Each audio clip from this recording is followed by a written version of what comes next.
Kaum muslimin jamaah Jumat yang dimuliakan Allah Subhanahu wa taala. Kembali kita bersyukur kepada Allah sampai pada hari ini di mana bertemunya dua kemuliaan. Kemuliaan Sayyidul Ayyam hari Jumat dan kemuliaan bulan Zulhijjah. Salah satu dari 4 bulan yang mulia.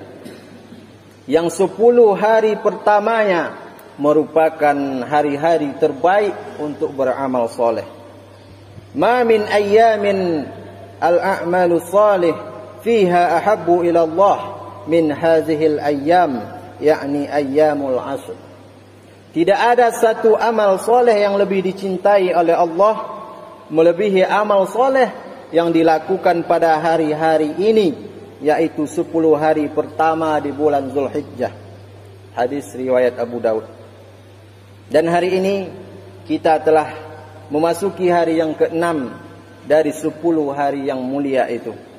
Allah Subhanahu wa taala masih memberikan kita hidup, badan yang sehat dan masih istiqomah dalam agama Islam. Untuk itu kita bersyukur dengan mengucapkan alhamdulillahi rabbil alamin. Kemudian berselawat kepada baginda Nabi. Allahumma salli ala sayyidina Muhammad wa ala ali sayyidina Muhammad. Assalamu alayka ya Rasulullah. Kaum muslimin jamaah Jumat yang dimuliakan Allah,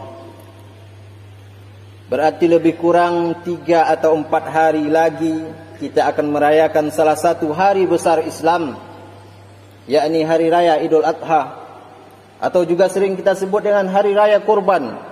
Karena pada hari itu ada satu amal, ada satu ibadah khusus yang Allah perintahkan, yang Allah syariatkan bagi kita, yakninya ibadah kurban.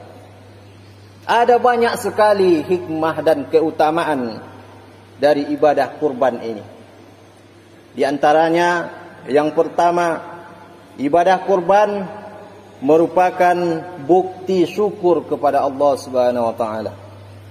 Dalam surat yang paling pendek dalam Al-Qur'an, Allah menyebutkan, Inna a'tainakal kautsar. Sungguh kami telah memberikan kepadamu nikmat yang sangat banyak. Berapa banyaknya? Wa in ta'uddu ni'matallah la tuhsuha. Jika kamu ingin menghitung banyaknya nikmat itu, maka pasti kamu tidak akan pernah sanggup menghitungnya. Dan dalam ayat yang lain, wa ma bikum min ni'mati fa minallah. Kenikmatan apa saja yang kamu rasakan itu semuanya datang dari Allah. Lalu bagaimana cara kita mensyukuri semua nikmat Allah itu? Maka lanjutan dari ayat yang pertama tadi, Inna a'tainakal kautsar fasholli li rabbika wanhar. Maka dirikanlah salat karena Tuhanmu dan berkurbanlah. Alhamdulillah siang ini ringan kaki melangkah, tangan terayun untuk datang ke masjid ini untuk melaksanakan salat Jumat. Salah satu bentuk ungkapan rasa syukur kita kepada Allah. Namun belum cukup hanya dengan sekedar salat Jumat.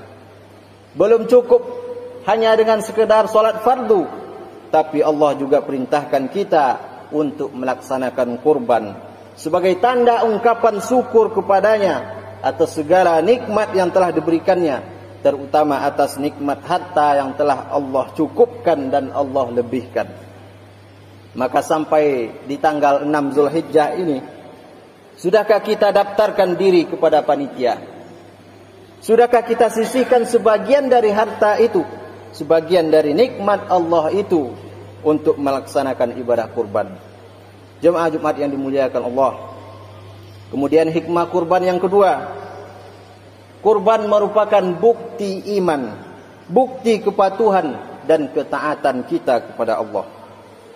Karena kurban akan mengajarkan kita tentang keikhlasan, kepatuhan dan ketaatan dalam menjalankan perintah Allah Subhanahu wa taala, sebagaimana yang dicontohkan oleh Nabi Ibrahim alaihissalam. Demi menjalankan perintah Allah, Nabi Ibrahim sanggup memberikan harta yang paling ia cintai, sanggup mengorbankan apa yang paling ia sayangi. Ia rela menyembelih anak kandungnya Ismail alaihissalam. Seorang anak yang sudah begitu lama dia nantikan kehadirannya. siang dan malam berdoa kepada Allah, Rabbi habli minas salihin, Rabbi habli minas salihin. Ya Tuhanku, berikanlah, anugerahkanlah kepadaku anak yang soleh. Namun ketika anak itu datang, selagi eratnya berkasih sayang, Nabi Ibrahim diuji oleh Allah, sanggupkah dia mengalahkan rasa cintanya kepada anak dengan cintanya kepada Allah? Sanggupkah ia mengorbankan apa yang paling ia cintai demi ketaatannya kepada Allah? Karena Allah berfirman, lan tanalul birra, kamu tidak akan mendapatkan kebaikan hatta tunfiqu mimma tuhibbun, sampai engkau bisa berikan apa yang paling kau cintai untuk Allah. Dan Nabi Ibrahim alaihissalam lulus dengan ujian itu. Maka begitu pula dengan kita. Apakah kita juga akan lulus dengan ujian Allah ini atau tidak? Apakah kita bisa mengalahkan kecintaan kita kepada harta dengan cinta kita kepada Allah? Apakah kita bisa melawan nafsu cinta dunia demi patuh pada perintah Allah? Padahal Allah Subhanahu wa taala tak minta anak kita. Allah taala tidak minta jantung hati belayan jiwa kita, karena pasti kita tak akan sanggup memberikannya. Dan Allah tahu itu. La yukallifullahu nafsan illa wus'aha. Allah tidak membebani hambanya sesuai dengan kemampuannya. Maka yang diminta Allah hanya apa yang sesuai dengan kemampuan kita. Yang diminta Allah hanya sebagian kecil dari nikmat yang telah Allah berikan sebagai bentuk bukti kepatuhan dan ketaatan kita kepadanya. Jemaah Jumat yang dimuliakan Allah. Selanjutnya yang ketiga, ibadah kurban mempunyai keutamaan dan balasan pahala yang sangat besar dari Allah Subhanahu wa taala. Berapa besarnya pahala kurban? Dalam hadis riwayat Ibnu Majah, Nabi bersabda, "Bi kulli sya'aratin hasanah." Pada setiap bulu hewan kurban itu terdapat satu kebaikan atau satu pahala. Bisa jadi hadis ini bermakna kiasan ataupun makna yang sesungguhnya. Nabi ingin mengungkapkan betapa besarnya ibadah pahala kurban itu. Karena tidak ada satu orang pun yang sanggup menghitung berapa banyak bulu yang ada pada hewan kurban. Dan dalam hadis yang lain, masih riwayat Ibnu Majah, wa innahu la ya'ti yaumal qiyamah bi quruniha wa azlafiha wa as'ariha. Nanti pada hari kiamat, hewan kurban itu akan datang dengan tanduk-tanduknya, dengan kuku-kukunya dan bulu-bulunya, menjadi saksi dan memberikan pertolongan bagi orang-orang yang berkurban. Dan ketika hewan kurban itu disembelih, sebelum darahnya menetes ke tanah, maka ridho Allah sudah terlebih dahulu sampai untuk orang-orang yang berkurban. Ampunan Allah atas segala dosa-dosanya telah lebih dulu sampai untuk orang-orang yang berkurban itu.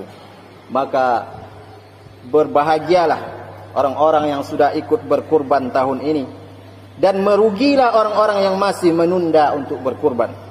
Karena tak ada yang bisa menjamin apakah kita masih akan hidup tahun depan dan bertemu lagi dengan Idul Adha. Kalau tahun ini kita mampu berkurban tapi kita tunda, dan ternyata Idul Adha tahun depan umur tidak sampai, maka sungguh penyesalan yang sangat mendalam yang akan kita rasakan, sebagaimana yang diceritakan Allah dalam Al-Quran. Fayaqula rabbi laula akhartani ila ajalin qarib. Seandainya engkau memberikan kami hidup sebentar saja, kata mereka orang-orang yang menyesal itu, fa asaddaqa wa akum minas salihin, maka kami akan bersedekah dan menjadi orang-orang yang soleh. Begitulah penyesalan mereka, tapi sayang penyesalan yang tiada berguna, yang tak dapat lagi menolongnya. Maka hilangkanlah keraguan di hati kita. Buanglah jauh-jauh pikiran yang menganggap bahwa harta akan berkurang kalau kita berkurban. Karena Allah Subhanahu wa taala berjanji dalam Al-Qur'an, "Wa ma anfaqtum min syai'in fahuwa yukhlifu wa huwa khairul raziqin." Dan setiap harta yang kamu infakkan, maka Allah akan menggantinya, dan dialah pemberi rezeki yang sebaik-baiknya. Nabi juga bersabda, "Ma naqasat shadaqatun min mal." Sedekah tidak akan mengurangi harta. Inilah jaminan dari Allah dan Rasulullah. Bagi orang-orang yang bersedekah dan berinfak di jalan Allah, akan diberikan ganti yang lebih baik dari apa yang telah mereka sedekahkan itu. Maka bagi kita yang sudah terdaftar ikut berkurban tahun ini, alhamdulillah, mudah-mudahan tetap istiqomah setiap tahunnya. Bagi yang belum, padahal sudah mampu, maka ingatlah peringatan dari Nabi, "Man wajada sa'atan falam yudahi fala yaqrabanna musallana." Siapa yang diberikan oleh Allah kelapangan rezeki, yang punya kemampuan tapi tidak mau berkurban, maka jangan mendekati tempat solat kami, kata Nabi. Keras dan tegas ancaman dari baginda Nabi. Dan bagi kita yang ingin tapi belum mampu berkurban tahun ini, maka paling tidak kita berniat di dalam hati dan bersungguh-sungguh dengan niat itu. Ada usaha kita untuk mewujudkannya. Bisa dengan menabung mulai hari ini, sedikit demi sedikit dari penghasilan itu kita tabung agar bisa berkurban tahun depan.